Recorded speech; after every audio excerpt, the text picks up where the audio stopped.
Well, this week I received in the post 6 Squirrely Burts. Shopped around online, and the cheapest place I managed to find them was at an online retailer called Pike Shop in Germany. Came in about 21 quid each. I think they were advertised at 23 euros and 90 cents. If you spent over 150 euros, then you got free postage and packaging, so I bit the bullet, bought 7.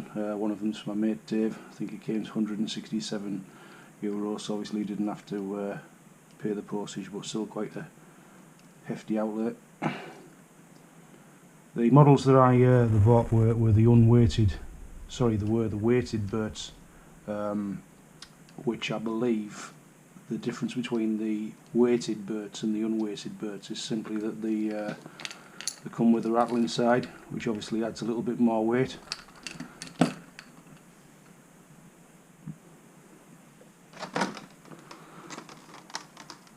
packaging that they came in suggested that some of them were the weighted model, and then other packages didn't have the sticker on. But when I've put them on the scales, it appears that some of the boxes just didn't have the simple orange sticker that I'm pointing at there, so they are actually all the weighted models. Looking at the packet, the weighted Burt's 3.5 ounce, which is 86.5 grams apparently. When I've weighed all of the 6 Burts, typically they come out between 82 and 84 grams, which is just shy of the claimed weight. Now, as they come out of the packet, it's been indicated on various forums that they're not really heavy enough, and typically you need to get them down a bit deeper to get into the pike feeding zone. So looking at the information that comes with the Burts, it suggests that an unweighted Burt, typically you only get between 0 and 4 feet depth after you've cast it out. And then with the weighted Burt, between 0 and 6 foot. Obviously this is dependent on how far you cast it and how fast you retrieve it. Apparently the best sort of depth that you want your Burt to get down to is somewhere in the region of between 12 and 15 feet. So hence the adding a little bit more weight to the Burts is going to increase the depth, and this video is basically a quick demonstration of what I've done to the Burts in order to re-weight them. These 3 straight out the packet, and I haven't re-weighted as of yet, but in the last couple of hours these 3 I've followed some online instructions and added some weight, and I'll show you what difference that makes to the way they float. So Burts straight out of the packet, if this is the water line, I believe that they tend to just sit underneath the water line as indicated. That's the trace. When you pull, the front end typically comes down and it eventually gets pulled along between 4 and 6 foot. The weighted version that I've bought, once you've custom weighted it, I'm led to believe that it assumes this sort of position in the water, roughly 45-degree angle. The unweighted Burts that don't have the internal rattle, once you've weighted them correctly, what I'm led to believe is they sit virtually vertical in the water. Some people's preference is this configuration, but then some people like the internal rattle. I think it's just user preference at the end of the day.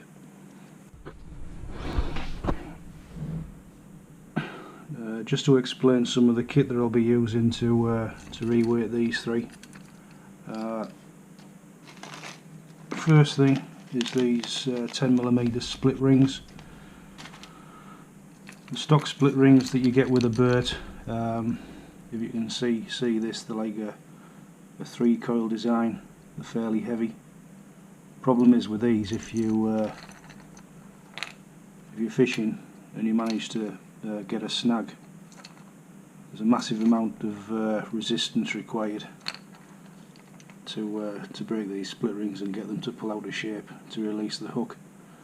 The hooks that come with the Burts as well, although they look like an eagle claw design, fairly heavy wire gauge, and I suspect that again, if you snag up and the split ring doesn't give, it's going to take quite a lot of force to get one of them hook bends to straighten out in order to get your Burt back on dry land.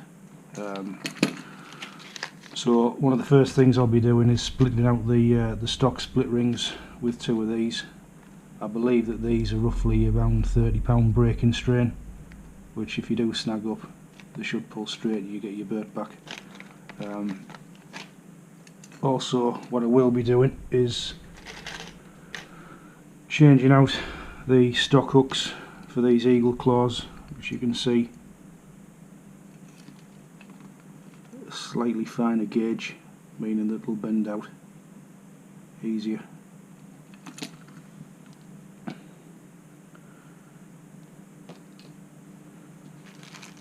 In order to add weight to the Burt, what you need to do is drill approximately 1 centimetre from the centre of the first ring on the Burt forward. You can see this is one I've previously done. To create the hole, I've been using obviously this DeWalt drill and a 4mm drill bit to create the hole in the Burt. It's fairly soft plastic and it's pretty much easy to drill, only takes a couple of seconds. What my mate's done in the past is,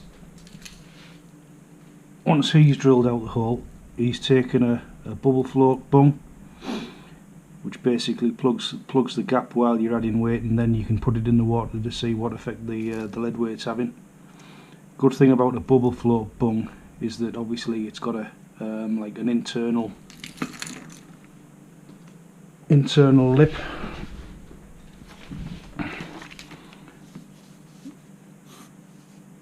so if you imagine that's the plastic of the Burt bubble float bung.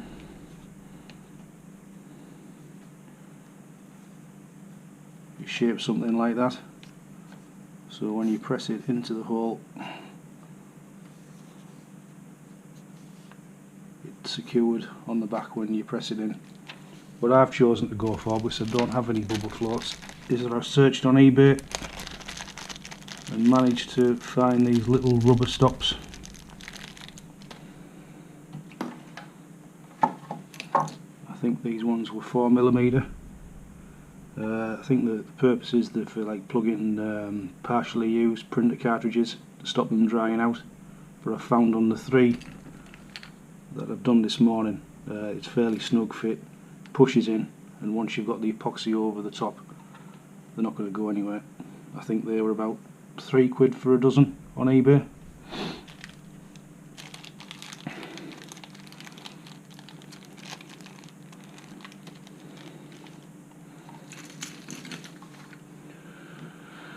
Next piece of kit required is lead shot. I bought these off somebody a few months back. I think he was using them to weight diving equipment, but looking at them, it's probably the case that these have probably come out of shotgun cartridges.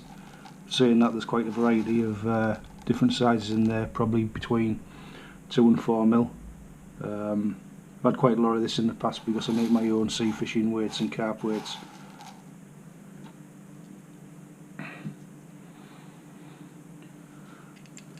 Next item on the list is epoxy. Now the epoxy is obviously used to cover over the plug that you make at the front once you've added the weight.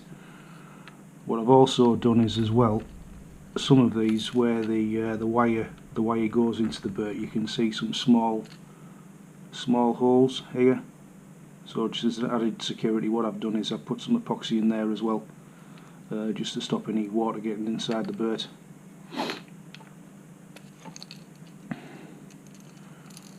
Where the tail goes into the Burt, watching another video, River Piker's video that AD Woodchucker put together.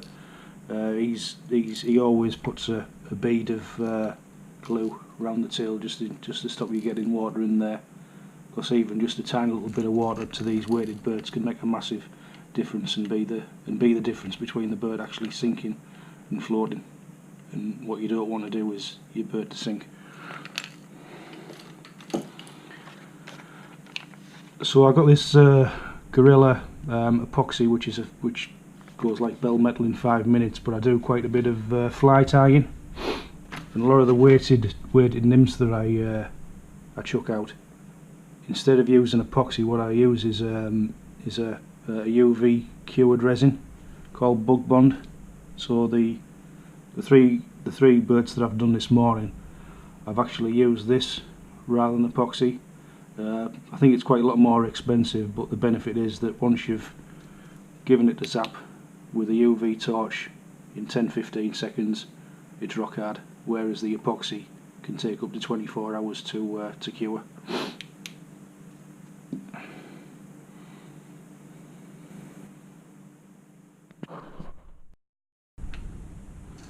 So this is the next bird that I'll be having a go at weighting. It's the Northern Pike design. First thing that I do, which is through good advice, is to put a heavier duty split ring on the front of the bird. I think the break and strain on this ring is in the order of about 150 to 200 pounds. Obviously it's essential that split ring is more heavy duty than the other split rings. Because what you don't want to happen is if you snag up and then that straightens out, of course, guess what, you've lost your bird. Another important thing to factor in is that you, during the weighting process, is that you add your trace, because obviously when you're fishing you've got the trace attached, which adds roughly, I think it's about 3 grams to the whole setup. So have a quick check on the weight. Yeah, 3 grams.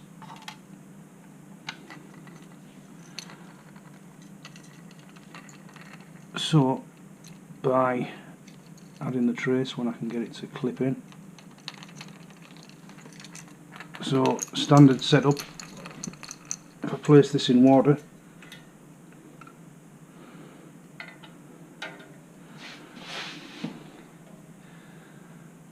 you see that the bird does submerge, but the tail's virtually all floating on the water. If I had a bigger water bath, I would suggest that bird would probably be virtually horizontal in the water.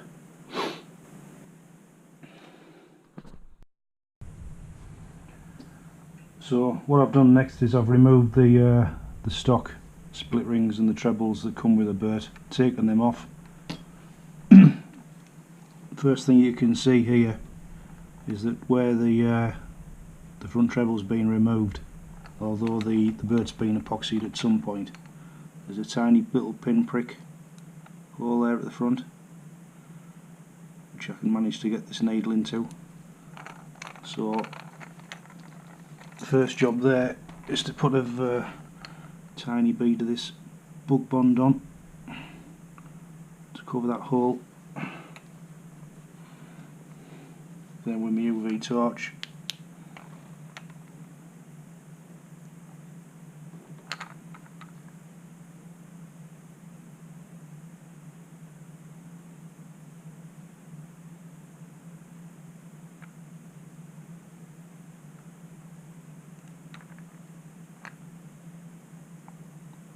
that's all it typically needs, between 10 and 15 seconds, that all is set solid.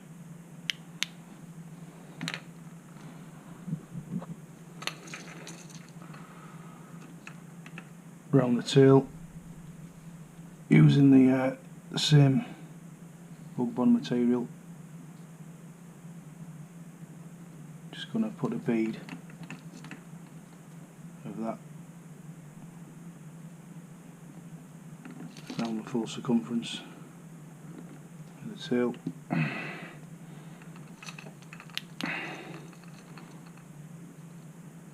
Holding it up and slowly twizzling it round.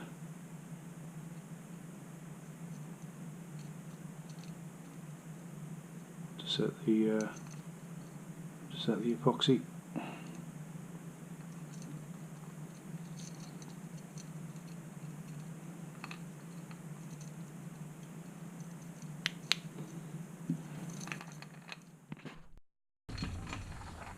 So epoxied the tail, epoxied the small perforation at the front, installed the eagle claw hooks and smaller split rings. I believe these hooks are 2.0 size.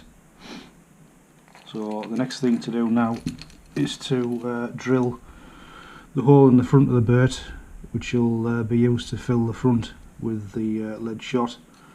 Now these Burts internally, there's various compartments on the inside. I'm assuming just part of the moulding process and also to add a bit of strength.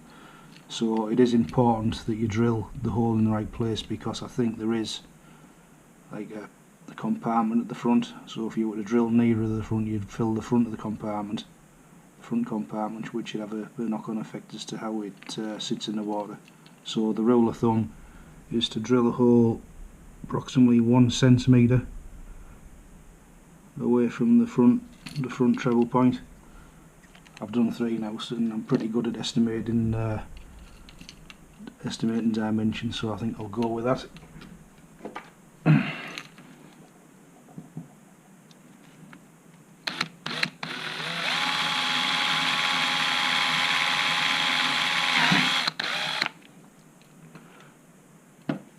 Really easy to drill out. Say that's a 4mm hole. And you can see that these little rubber bungs that I described earlier on, I can get hold of it, presses nice and snugly into the hole to get a seal, which is ideal if you're putting a lead shot in. You need to take a bit out, you need to put a bit more in until you get the Burt to sit properly in the water. From the 3 Burts that I've already done this morning, what I've found is that by adding between 10 and 15 of these small ball bearing lead weights, gets it virtually somewhere near the right weight. So we'll just start dropping them in.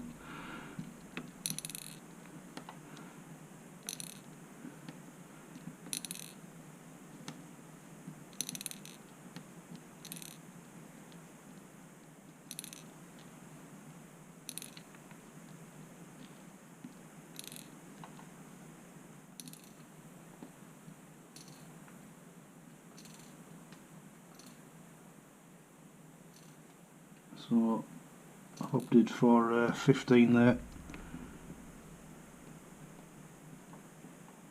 Put the plug in.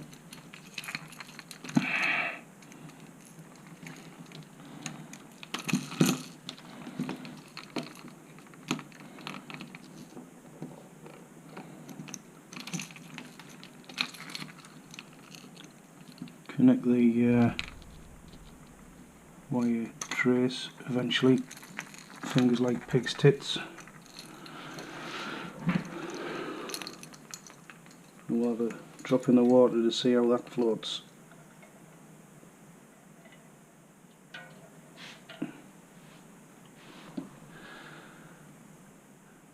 Clearly not enough weight at this time. What I'm doing now is adding another 5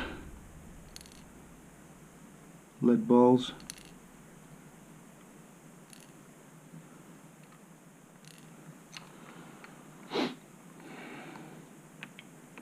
Plug back in.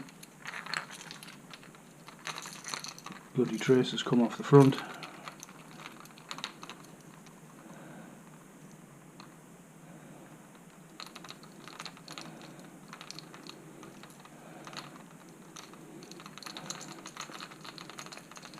Click it over this time so it doesn't come off again. Just to make matters worse, the looper in the trace is flicked out.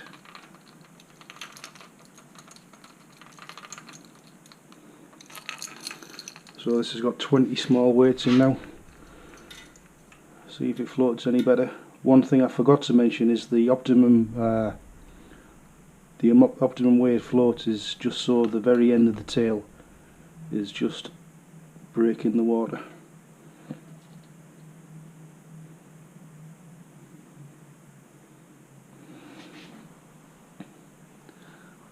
That's not probably too far off that. Once I've epoxied around the rubber bung at the front there, adds a tiny little bit more weight, and I think that will probably do it. I'll tell you one or two more weights in and see how we get on with that. So I think I have now got the right amount of weight in the Burt, so the last thing to do, if you can see this, is just to go around the rubber bung with the UV set epoxy and just give it a liberal coating, and then using the UV torch, just 10 to 15 seconds zap, should seal that nicely.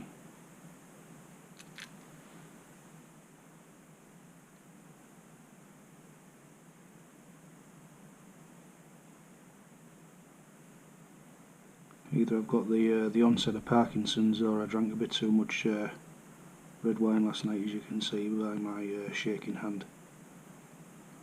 I think it's likely that it'd be the latter rather than the former. I hope.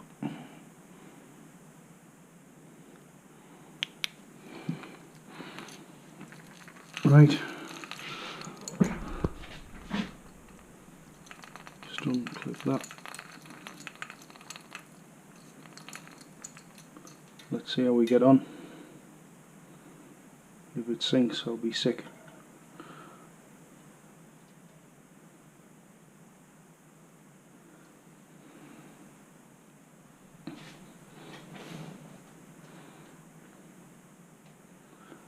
Don't think that's too bad. I think we'll stick with that for the time being.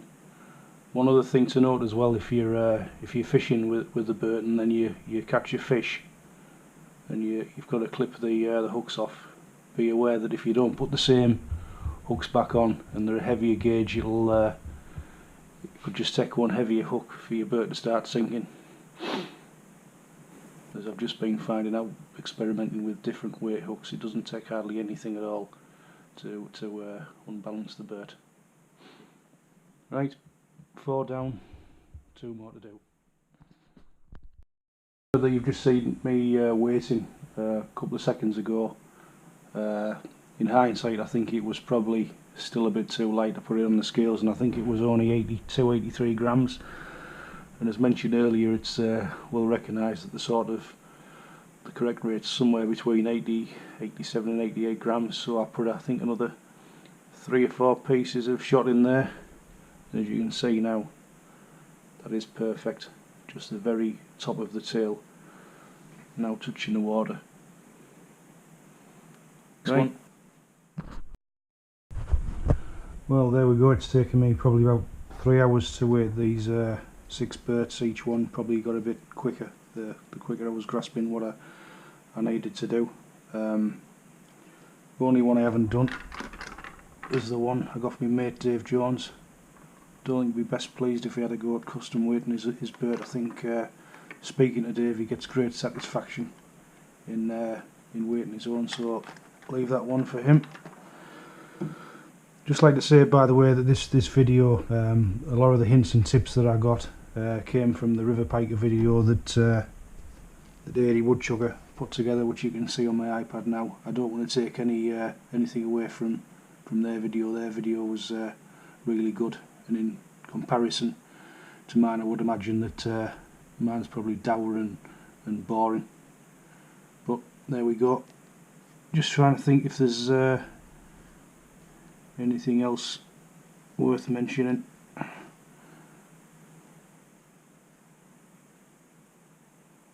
Out of interest, they're the rubber bungs that I bought to plug the hole, the drill hole, once you've put the weights in. See, fairly cheap, £3.75 on eBay. Split rings that I bought were Sakuma 10mm. Let's say I think they're about 30 pound break and strain, and I believe I bought 50 of those, which came out at £4.35, just shy of 10p each. And the hooks that you can see there, the eagle claw trebles, I bought them from eBay, but I managed to get them significantly cheaper on Chico lures that Dave Jones put me in contact with. At the same time, when I bought them, I bought these titanium traces, also made by Chico lures. Apparently the best on the market. Not cheap, I think they're about £7 each, but there's no reason why you couldn't get a full season out of one of those traces. Hoping to get out tomorrow, Sunday 28th of January, to try these lures out.